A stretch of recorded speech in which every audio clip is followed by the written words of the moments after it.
Bella Ramsey. As you just saw, one of the most unfortunate looking and hated actresses alive right now. And I'm not going to lie and say that, I didn't partake in making fun of her. I may or may not have said she looks like a child drew a face on a potato, but that was more my frustrations with the show and not so much with her. She was just sort of the punching bag, the low-hanging fruit. But recently I had a chance to take a trip and be around people that aren't really online and don't pay attention to any of this crap, which was good. I encourage everyone to do that. Internet nerds might call those people normies, but step away from the computer for a little bit. You'll be much happier. With that being said, they couldn't understand why everybody hated Bella Ramsey. They watched the show and played the video game, and yeah, they hated all the over-the-top messaging, especially in the second season and the second game, but it didn't ruin their day and they didn't obsess about it. So that made me think, are we being too mean to Bella Ramsey? I'm Ken of the North, and I'm going to do a deep dive on whether or not I've been too mean to somebody that's practically a child.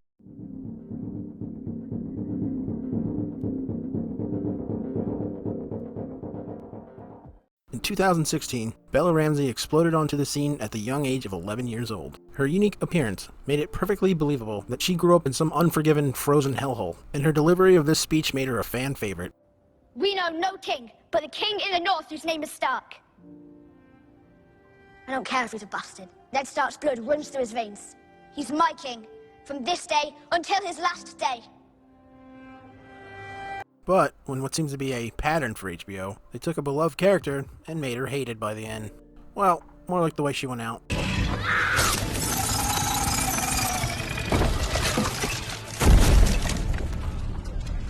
So, with her moment in the sun over, Bella Ramsey could have done what all unfortunate British actors and actresses do. What that is, I don't know.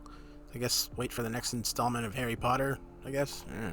Be the next Doctor Who? I don't really pay attention to what you guys do over there across the pond. What I do know is what Bella Ramsey did next, and it was not Doctor Who.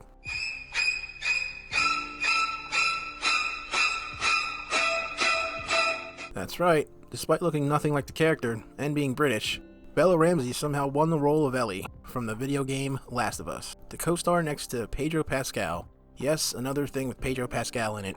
And he was fresh off of ruining Mandalorian. And to be fair, Pedro Pascal isn't a bad actor, but grizzled?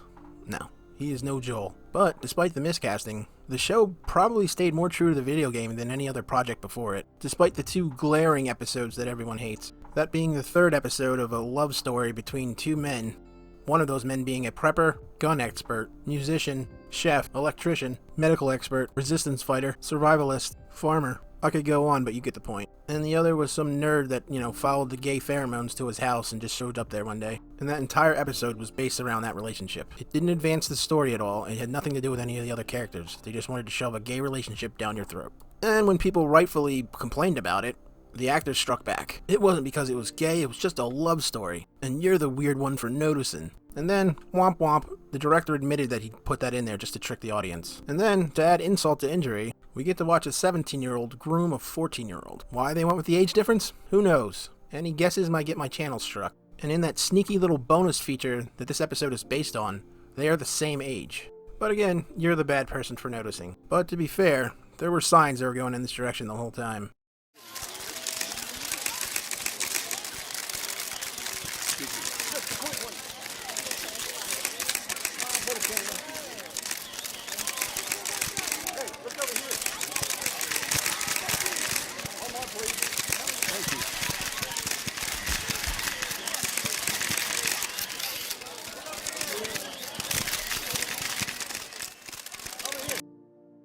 Which is fine. If you want to have a gay zombie show, have a gay zombie show. But don't have an agenda, then proudly admit the agenda, then attack fans for pointing out the agenda. I mean, we've all seen being in that Disney, Hollywood, Nickelodeon environment does to kids. One after the other. I'm gay too. Yes! Can you sign this? I love that for you.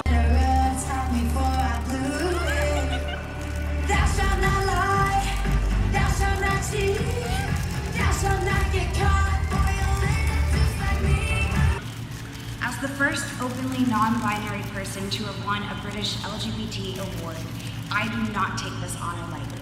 This award encourages me to work even harder to ensure that we are uplifting other non-binary folks in our LGBTQ community.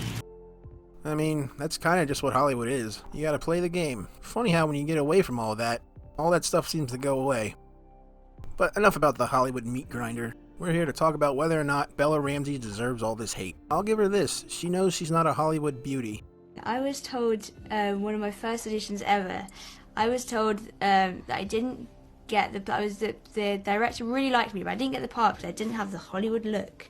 And that's something that I've always found very interesting. And I'll give her some credit. She's not as obnoxious as most Hollywood people about this pronoun garbage. I mean, it's still really stupid, but she's at least handling it like kind of an adult.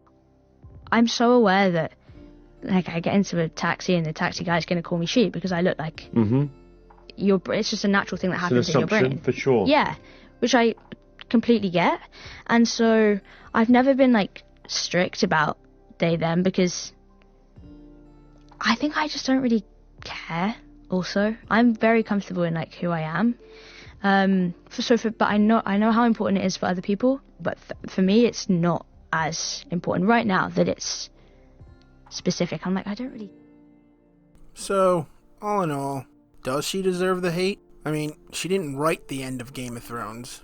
She didn't write Last of Us, so you can't really blame her for how the show turns out. And recently I heard she's got a case of the tism, so that can kind of explain all the other stuff. So, does she deserve all this hate?